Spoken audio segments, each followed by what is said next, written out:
I pretty much would just bet every software developer in the future will be generating code and not reviewing it and pushing it to production. And even if you hate that idea, it doesn't matter, it's going to happen because the incentives are lined up. So how do we make that okay? The model providers aren't going to make it okay for us either. You're not going to one-shot something from Mythos and just have that be something you can deploy a massive, complex system and maintain it over time. Hi, I'm Adam Zimmern. I'm Heidi Waterhouse. I'm Kim Harrison. And I'm James Governor. You're listening to The Third Loop, a podcast where we explore how changing technology impacts users through three lenses: the builder, the consumer, and sometimes the impartial observer. The Third Loop is brought to you by Heavybit, the leading investor in enterprise infrastructure. For more information, visit heavybit.com. So I guess the first thing we should do before we forget is, Chad, we would love to have you introduce yourself. Oh, okay. I'm Chad. I am now CTO and general partner at Blue Yard Capital, which means I'm a VC, but I still identify as a developer.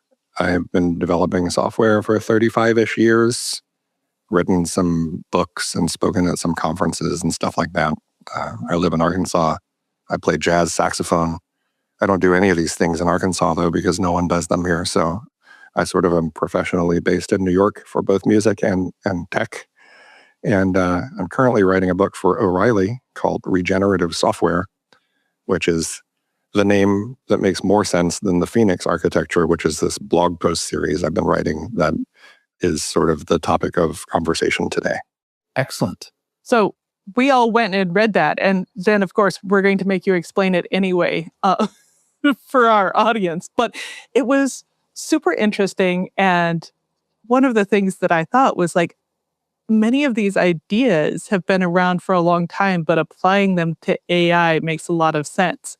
So would you like to unpack a little bit what you mean by Phoenix architecture, regenerative architecture? Yes, yeah. And you're absolutely right. These ideas have been around for a long time.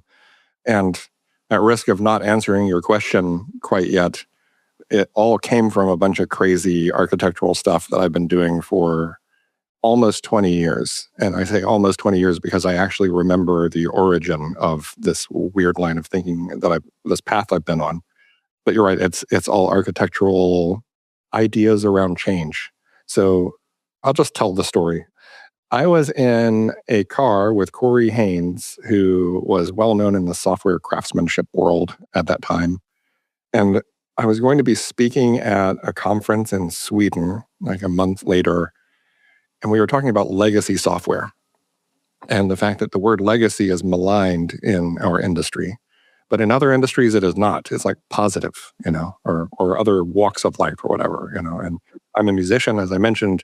Leaving a legacy in music, that's what you want to do. The opposite of that is no one knows what you did and no one cares. So I decided I was going to do a talk called Legacy. And this is the way that my brain works. I pick some concept and then I just grind through my brain for days and hours and months and years in this case, unpacking what it means and developing a point of view around it. And with Legacy, the idea was how can I create systems that can survive longer than 5 years or so? And my background at that point, I had been doing a bunch of these rewrite projects. And what I was realizing is I was actually a professional software euthanizer. I'd go around from company to company and take the hard work of people who put sometimes 80-hour weeks into a project, then just throw it away. And sometimes it would be a big throwing away, and sometimes it would be a gradual throwing away. And I've seen all the versions of how to do this wrong and right. You were like George Clooney coming in and just cleaning house. That's right. Yeah. Yeah. And I have the air miles to prove it too, unfortunately. But I started thinking how can we make things that aren't destined to die so quickly? Why is software so brittle and so difficult to change and therefore hard to keep alive for decades? And so I turned to a biological metaphor. I am now in my 50s.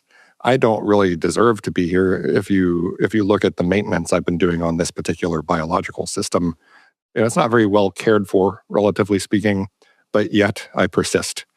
And so I started thinking Kent Beck used to say, if it's hard, do it all the time. That's how you get good at certain practices. So I thought, well, what would happen if software was made so that it should just constantly be changing? And pre-AI, that meant coming up with structures and architectures and culture on a team that would allow that to happen. And so the extreme, I'm not going to keep talking about this, but the extreme version of this is someone gets paged in the middle of the night. They wake up, the Haskell service is crashing, and they've never tried to learn Haskell. And if you've never tried to learn Haskell, then you don't know yet that it's hard to even do hello world on the first day in Haskell. So what do? Do they call me because I wrote the Haskell service? No. They rewrite the service in Go, and they deploy it, and the problem is solved. So imagine you could do this, but at like 1,000 times the speed. So this is sort of the direction that I was going all this time. And that was the sort of core thing. How can you make it so this is possible? So that instead of refactoring or fixing code, you replace the code. What are the architectural constraints that make that possible, and the cultural constraints? And then as generative AI has taken shape, I have a hammer and everything looks like a nail, of course, but I think in this case, the hammer is way more relevant than it ever was, because now we truly can create systems where you look at the system and from a usage perspective, it's the same thing. But today, 90% of the code is different than it was yesterday. That might be a bad idea, but it's possible now, and it hasn't been possible in the past. So that's why I called it Phoenix architecture. The idea that the system is rising from the ashes, or the components are rising from the ashes after death. Probably it should have been called the Theseus architecture for the ship of Theseus, which turns out is a better metaphor for this, but it also doesn't roll off the tongue. So, I guess it depends on the circles you're in, right? Yeah. If you'd timed the release with this summer's blockbuster, then maybe it would have Yeah. Good point. But yeah, no, this is fascinating. I think that the way that you talk about it, I think, is really interesting. And to your point, I think that so early in my career, I spent over a decade at VMware, where kind of the time that I spent there was a lot of kind of explaining and working with people similar to yourself, in the sense of people that had legacy systems that were trying to figure out, like, how do I continue to move these forward? And it came into two categories. How do I do a lift and shift so that I can continue to run these old systems on newer hardware without touching them, because I have no idea how to touch them? Or what does this look like for me to start picking at the edges and maybe breaking monoliths down into kind of smaller services or microservices, and being able to kind of redeploy into new architectures? So there was a lot of kind of things that I noticed that were very similar to, the problems that we were dealing with, 20 plus years ago. But it was fascinating the way that you were, kind of positioning it, and the way that you had tied it back to, this is what you can do when you start thinking about the advantage of rate of change that AI is capable of introducing. So that was something that I really appreciated, you kind of connecting those dots and bringing that full circle. Yeah, or thank you. The interesting thing that, kind of caught our attention, and I think this came up when we were having a conversation with Charity. One of the things we've been talking a lot about for not only the Third Loop podcast, but also progressive delivery in general, is, how do we as humans start to, kind of accommodate this increased rate of change that we're starting to experience? And, kind of AI has been this next step function acceleration that we've seen. Right, really kind of increasing the technological jerk that people have felt of, being kind of pulled forward. But I think that the way that you position it is interesting and fascinating from the perspective of, like, the post that really kind of resonated with me was also pace layers, and talking about, just because you can doesn't mean you should, and thinking, much more conscientiously about who the consumers are of the software, whether it's, kind of other systems or services, or, humans. And, that should factor into how readily you and aggressively you choose to update or continue to change how things are done. The pace layers post was the one that I copied and pasted to, 3 different people. I'm like, go read this right now, including my 23-year-old son who is just starting his software career. And he's like, oh, that's really interesting. And James sent us a thing that he had written in 2008 Wow. about pace layers. And I'm like, it's extremely well articulated, but let's explain it for the audience. So do you want to do that, Chad, or do you want to see how I'm interpreting it? Either way, mine is an interpretation as well. So why don't you explain it? All right. So the way I understand it, pace layer is understanding how much trust is going into a layer so that you know how much risk you take on when you change it. So if something is foundational and everything relies on it, you change it more slowly and more carefully and with more caution.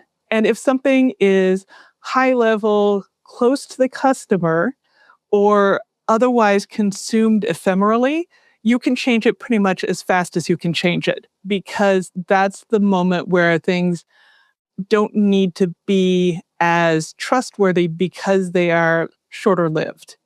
So I don't want to say that top level, fast paced things are fast fashion, but it's a little bit the same. It's like the styles are like this month. And that's how we're going to do it. And we're going to retool and do something different next month because it will then be boots and leggings season instead of skirt season. But that idea that what we are really thinking about is not where we are on like the infrastructure to software continuum, but rather on the stability to ephemerality continuum.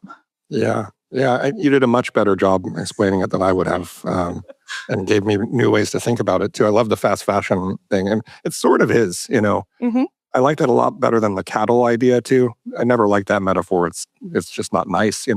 Well, the one I extended the cattle metaphor to is like after cattle, we get to biomes. So like when you have a petri dish full of little cultures, Mhm. you're okay killing it off and reinoculating and starting again. It isn't any one like cell that we care about. It is the culture that we care about. Absolutely. Yeah. The pace layer thing, it's interesting that he had written about that in 2008, because to me, it wasn't relevant until now, because everything goes so fast now, it matters, right? And back then, you had to have a really good organization to be worried about changing things too quickly. The interesting part about that article, we'll share it in the show notes, was that James at the time was writing it in regards to some announcements from SAP.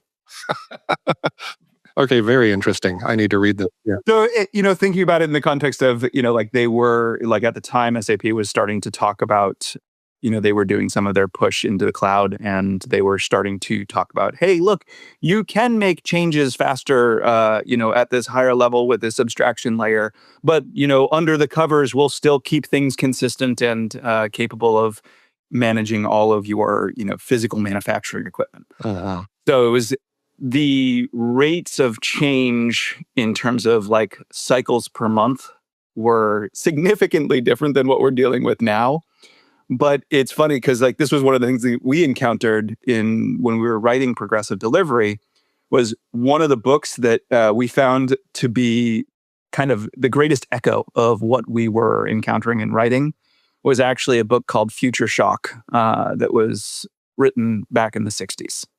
And so like this was literally like Alvin Toffler was talking about the fact that the pace of change was moving so fast at that point in time that people were going to develop a medical condition where they were actually shocked into being debilitated because the pace of change was moving faster than their bodies could handle.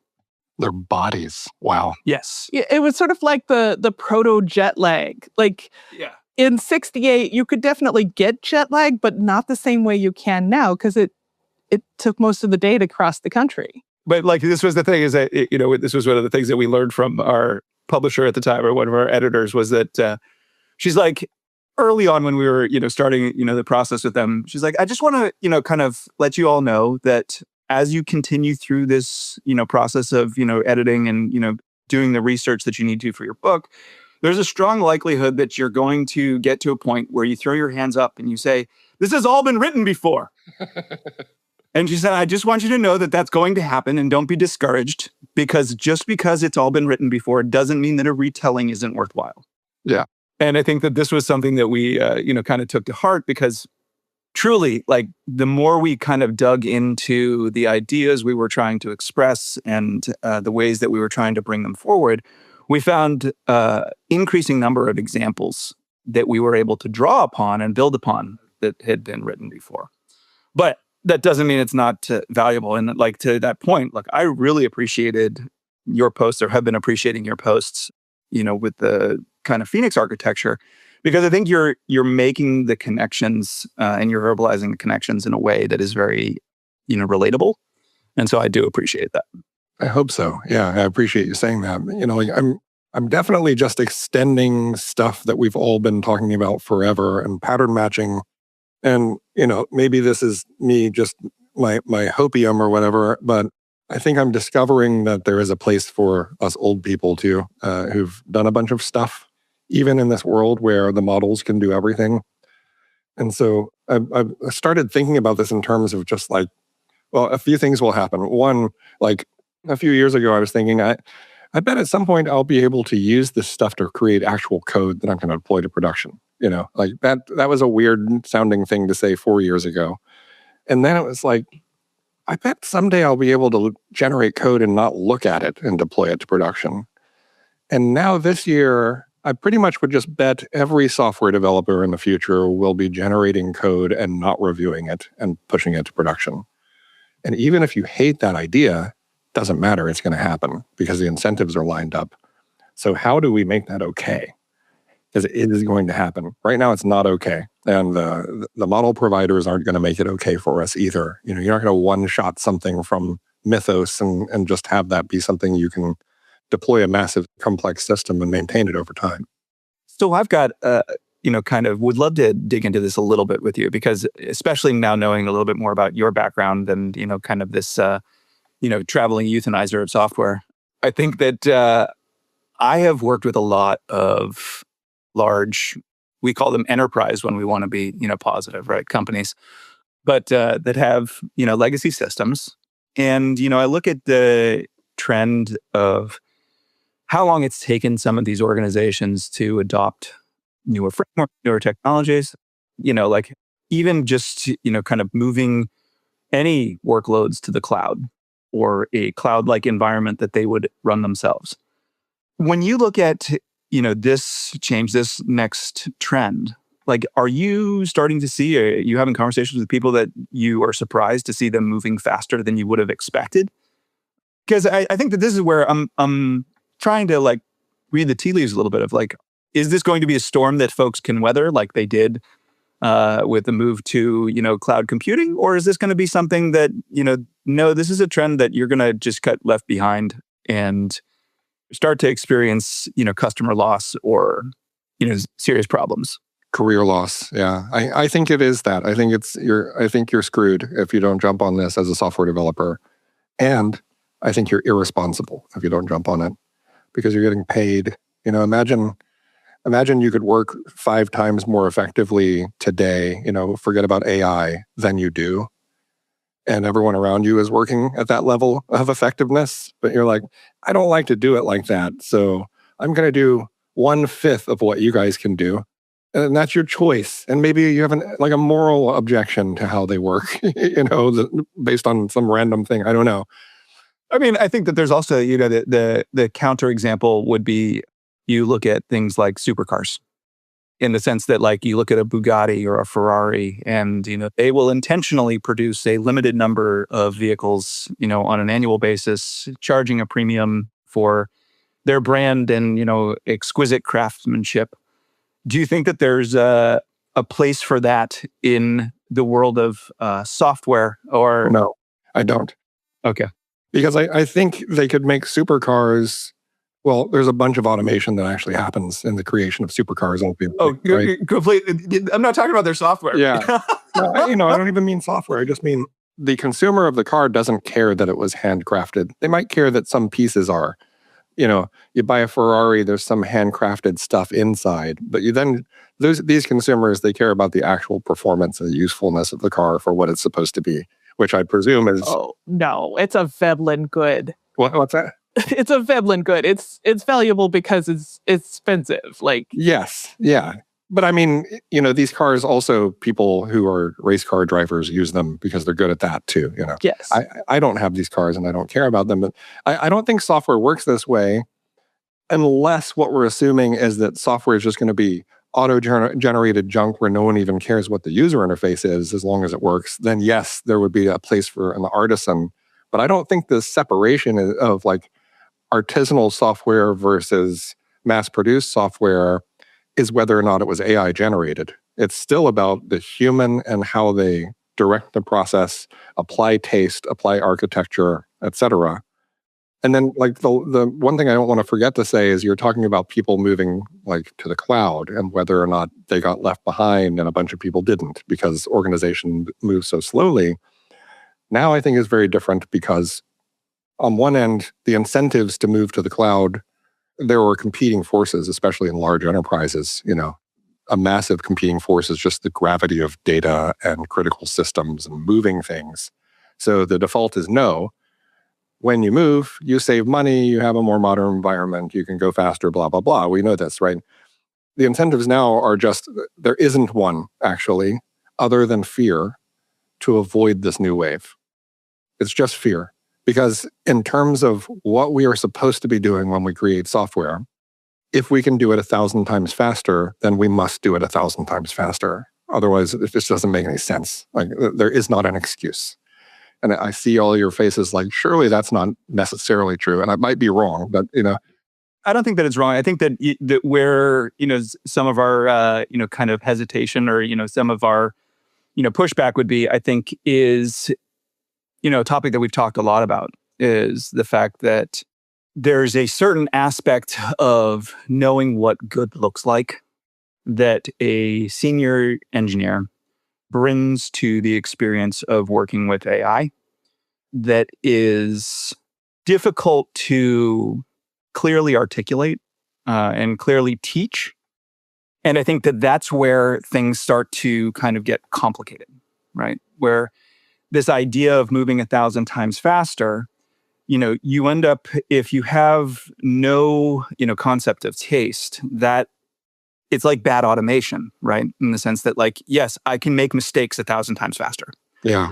And I think that this is, one of the things you talk about is the user experience or the user interface, right? I think this is something that, we talked about recently. Kim was talking, living down in Mexico, that the explosion of AI has meant that a lot of the advertisements or signage, all of a sudden, like little bodegas, all look the same because they're all asking AI to do it. And AI is choosing the same fonts, choosing the same kind of visualizations. And suddenly all of the personality has been homogenized. And sure, maybe once it looks good, but then after that, you start to say, okay, now this just looks like half-assed or crappy, right? Yeah, that's what I was saying about artisanal software too, that when you have tastes that you're applying, the difference can be very big. And as you say, senior developers, when you have architectural know-how, the difference can be really big. And the Phoenix stuff, a big piece of what I'm trying to do is, pre-AI, my move was to create these architectures where you have one system that has a very rigid, opinionated view of how systems should be put together. And for me, it's almost always, I usually do back-end stuff and usually something's like web and internet-based. So I won't be talking about like embedded systems in this context, but it's usually like a bunch of small REST services with some front end, probably with something like an HTTP3 or WebSocket connection so you can do something real time. And there's a path for doing CRUD that's just synchronous. And then there's a path for mutations to flow through the system and allow their effects to ripple. And each of the services in this layered and broad architecture can and should be written in any language anyone wants, because when the services are heterogeneous, it makes them even harder to couple than if they were in the same language. You resist the temptation to do things like share libraries, and then you have these big gross monoliths that are just split into different runtimes. And so I created this sort of an architectural environment where, for the previous example, you could have a Haskell service and someone could throw it away and do it in Go, and that therefore you could have a Haskell service in an environment where normally you wouldn't. And you could try out, okay, we had like Elixir and Haskell and Rust when it was very early, and Go, JavaScript, just services of all types. No one had to not try something because, the system was too rigid or our culture was too rigid. The reason that was okay is because everything was decoupled in a way that if someone screwed something up, it was small enough and contained enough that it could be replaced, meaning we could reason about it, we could see all the edges, we knew what the edges were, we knew what the boundaries needed to be. And it was so small that you could look at it and understand it and just, replace it at any point. So yeah, we were like very experimental and wild, like seemingly irresponsible in some ways. But we gained the authority and the trust to do that by having a system that could withstand it. Right. No, I mean, I think that the resilience aspect of it is unquestionably compelling. I think where the, kind of human kind of aspect kind of comes into play is understanding, in some ways, it's actually understanding this notion that we talk about at the third loop, right? This idea of adoption, right? And who is adopting the output of, whatever component or layer you're talking about. And what is the rate of change that they are capable or that system is capable of adopting? If it's a human system, that rate of change may be lower than if it's a agentic system. And so how do you create the appropriate, notion of feedback loops of that output to make sure that your pace for that layer is appropriate? Mm-hmm. There are multiple reasons to want to capture the feedback. And one of them is to know that your pace is appropriate. And then there's just like, does the thing do what you want it to do? I guess that one's first, right? I mean, ideally, right? Yeah. It's sort of funny, though, that like, we've had observability tools and, since long before that was a term that people even used, monitoring tools or whatever, logging, we've always had this. And we've always incorporated the feedback from the systems back into the process of creating software and creating deployment environments. But we didn't do it necessarily explicitly. Maybe some of us didn't do it at all, right? But, systemically. That was my skeptical face. I'm like, have we though? Well, here's how I would say we have. It's pretty unglamorous. It keeps crashing, so the developers know it keeps crashing. At least that's going to change something about how they're thinking about it, Mm-hmm. But it's like that crude, and it has been that crude most of the time. Now we have the ability to just hook, like, if you say, like, okay, you've got a business requirement. With a business requirement comes a bunch of metrics that you also care about. It could be like the cost to run the thing, speed or performance on, requests that you're making or whatever. There's all sorts of like either technical or maybe broken down business metrics that matter.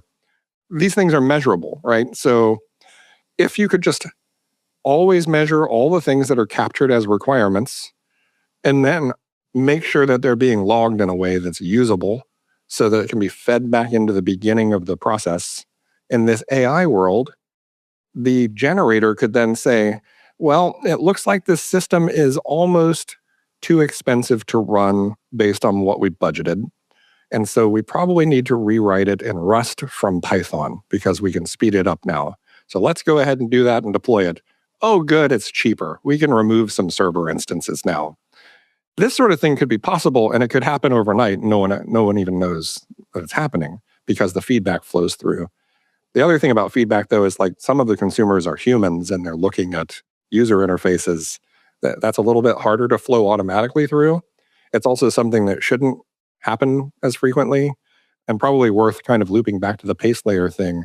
It is not so intuitive when you just think about pace layers as being architectural construct that the user interface is also a very, very slow moving layer, and it has to be, right? Yeah. You cannot move user interface at AI speed and retain your customers because they never use it that often. Yes. That much. Yeah. And then they can't find the record button in the podcast software when they get back to it again, right? Exactly. One of the things that I was thinking about when I was reading about this feedback and reliable output thing was promise theory.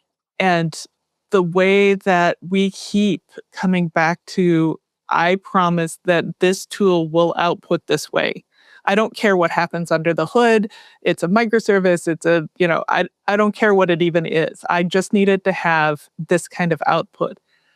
And is that something that we can trust AI to do, or is it going to get ideas? I think we cannot trust AI to do anything, but we can create constructs in which AI must deploy so that it will be checked. So, you can trust it to, I sort of started this journey into some of the Phoenix stuff because I was thinking about, here I go with Haskell again. If I were to just go, 3 years ago into ChatGPT and give it a definition of a Haskell function that I want, that is, pure with no side effects by default, and it has a strong typing system, there's very little you can screw up. And so if it compiles, I bet it works. That was my thought back then. And it was true, right? Because Haskell itself created these constraints, so it would be almost impossible to get it wrong unless it just completely hallucinated. So what we need to do now with architectures is try to create those sorts of boundaries for our systems and for what the AI generates, so that, ideally, we'd be generating literally just pure functions in Haskell. And that way, if it compiled, it worked, because that's how Haskell works. But life isn't like that. And so what is the equivalent? Well, with Haskell, it's like very clear interfaces, which means input and output. Very clear because the typing system is just really deep and powerful. And then the side effect thing. Now, we very rarely write any software that doesn't have side effects, because you do things like write to databases. But you can at least be very explicit in an architecture you create about what the side effects can be for a given component. And that can be part of the technical specification and part of the feedback that loops back through. Like, well, this system's trying to do something it's not supposed to do. It's not supposed to have this side effect, and it's now trying to have the side effect. Or even deploy it in such a way that that's impossible, with like container technology and sandboxing or something, if you really want to be extreme. But I think what you said is like really hitting the point hard of, no one cares what language it's in except for the person that wrote it. The purpose of a service or a system or a component is what its inputs and outputs are and what its side effects are. That's it, right? But the purpose of a system is what it does. Yes. But it is defined by the interfaces. Well, we've talked about this before too, that like, I love the way that you've, articulated it in terms of, the belief that, just a few years from now, no engineer is going to be, explicitly writing software, right? Right. The reason that we used to care was because humans were the ones who had to do the debugging. Right. And so like, you chose a language that, you weren't the only person who knew, ideally. So you weren't getting paged or called at, 2 a.m. as the only person that knew how to read Haskell code. And, you made it so that it was something where, different semantics of different languages were transparent to, as far as what they were doing for the engineers who were having to fix them, right? More often than not, then, that was a concern than the engineers who were, doing the initial code development. And now it's like, okay, well, there's been a debate of like, what is coding language? If we're, asking, agents to do this, does it matter? If you're good enough at defining what the constraints are and what the, output is that's needed, and, being able to kind of scope the input that you're going to provide, does it matter what language it's in? Yeah, it does matter. But here's why. It matters because some languages are cheaper and faster to generate code in. I was actually surprised to see, and it was done by a Ruby programmer, but a Ruby programmer who I really respect did a study on this and determined that Ruby is actually the fastest, cheapest thing to generate. Huh. Because it is so succinct. It uses less tokens. There's all these conventions. So it's actually quite good. The problem with Ruby, though, compare its performance to Rust or Haskell or Go, not good, right? So if you deploy stuff to production in Ruby, you're going to spend more running it. Mm-hmm. And you also don't have type systems and things like this. Apparently that didn't help, though, surprisingly. It was more expensive to even do Rust, which my experience is Rust has been great with LLMs. But, you care about what's fast and easy to generate, what's cheap to run, what's secure, what performs well in production. And, a story from like this Wonderlist place where I was doing the crazy stuff with the heterogeneous architecture, we launched a major rewrite and sort of like, it was actually another euthanization thing, but we launched this and we had something like 800 EC2 instances running on the day of the launch because it was very popular and the previous launch had been a disaster. Over the course of 6 months, we replaced something like 60% of the system that had been in Ruby with Clojure, Scala, Go, and Rust. And we reduced the operating cost of the thing by something like, 80%. And the system was the same. The components we were replacing were like cells. They were being regenerated by us very, very slowly at human speed. But we also had an architecture that made it not that hard to do this. The system was the same. The users didn't care, didn't notice. We saved hundreds of thousands of dollars doing this. So, this is why programming languages matter today, but not in the ways that they used to. So, yeah, I was at RubyConf last week or a week before on stage talking to all these Ruby people, in which I said, you should probably not use Ruby anymore. It's irresponsible because it's too expensive to run in production. And I still sort of believe that unless they prove me wrong. Do you ever think about it in the context of the, if you think of like this iterative development and being able to, have architecture that is, kind of understandable, tested, and validated, that then you would then start to swap out components? Would that be something where you, like an approach that you would, recommend or that you would condone? Or is it you're saying, oh, no, you should start with the most efficient languages first? Oh, yeah. I don't think it matters anymore. I think you should start with what you're comfortable with. And if you feel like you're going to be reading code, you should choose a language that you love that's good for humans to read. Mm-hmm. Because it's so easy to change these decisions now. So as long as you're flexible to take advantage of how easy it is to make this change and the architecture is set up to do it, the only thing I would say is I wouldn't probably, if I was going for something like this, I wouldn't deploy a system all in the same language anymore.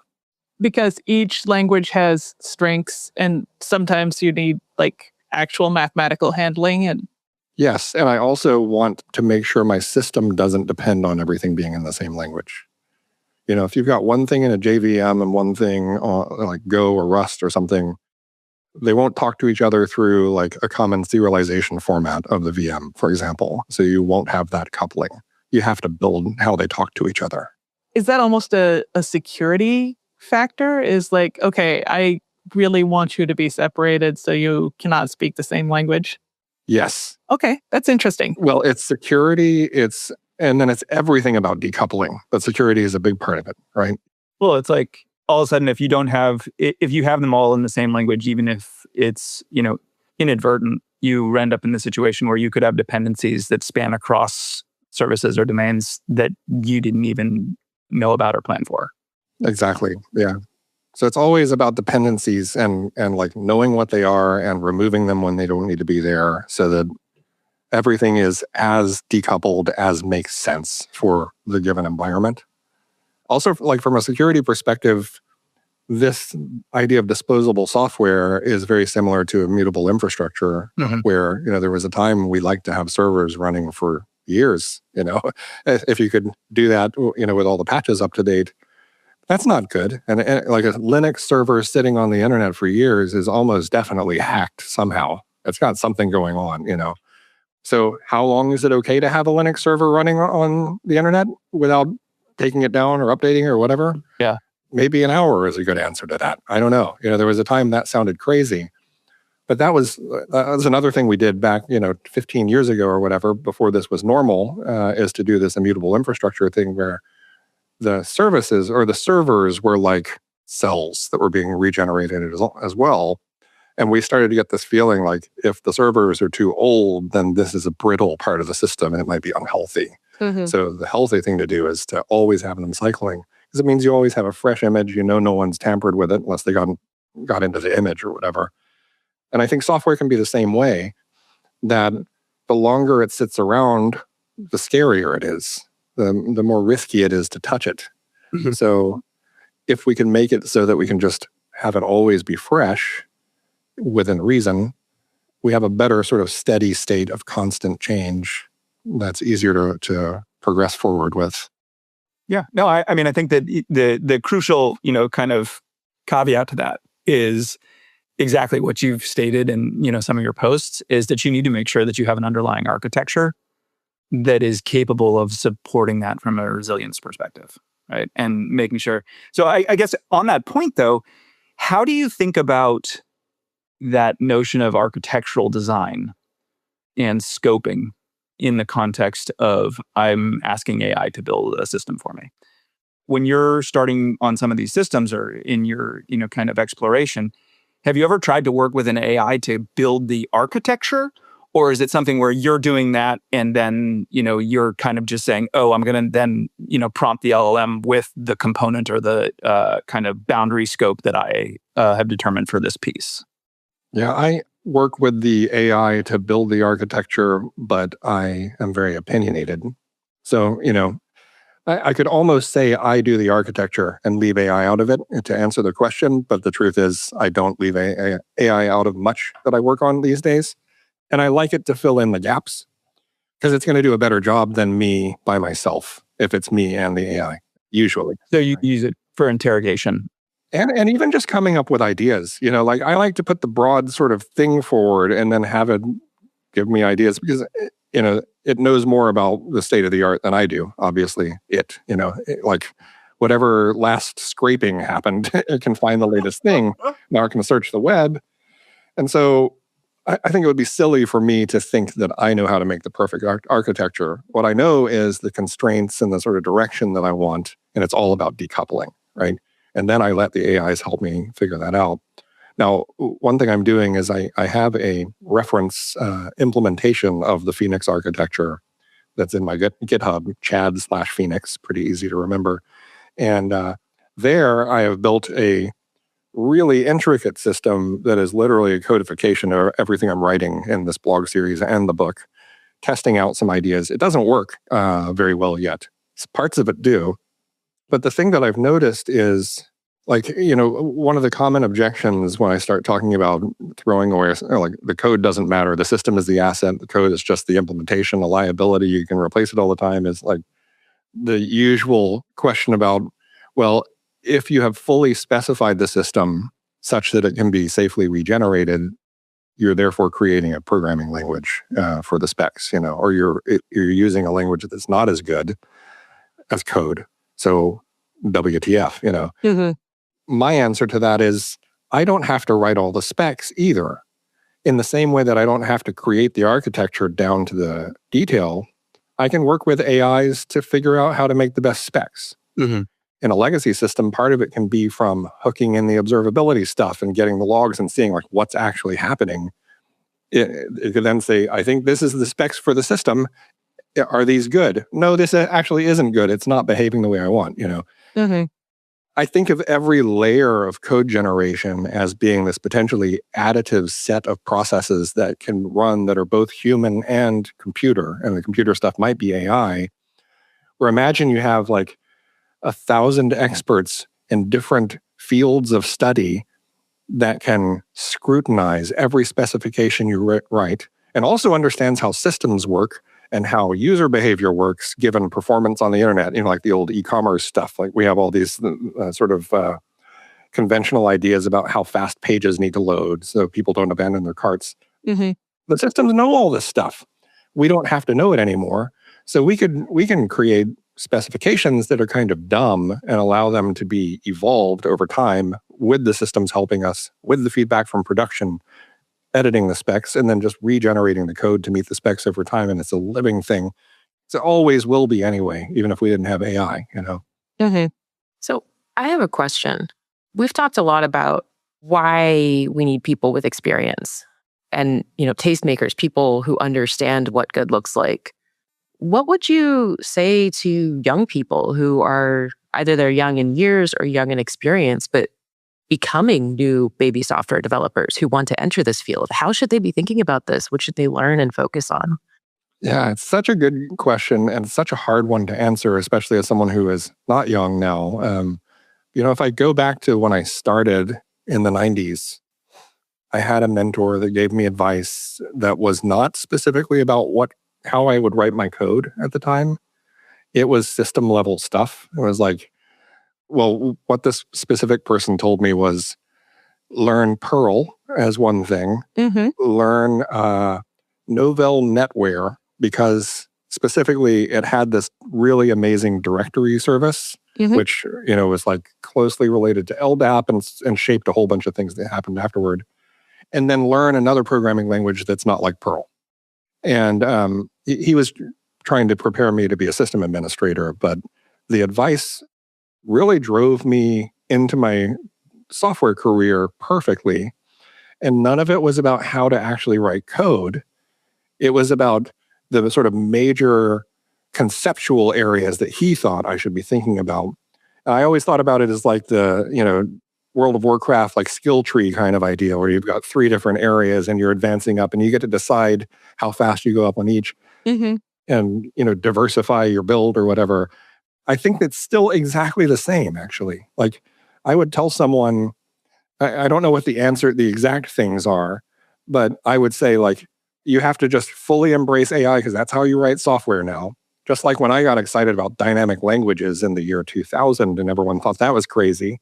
It was not. It wasn't. It was dangerous at the time and it was risky and seemed irresponsible, but we did stuff around it.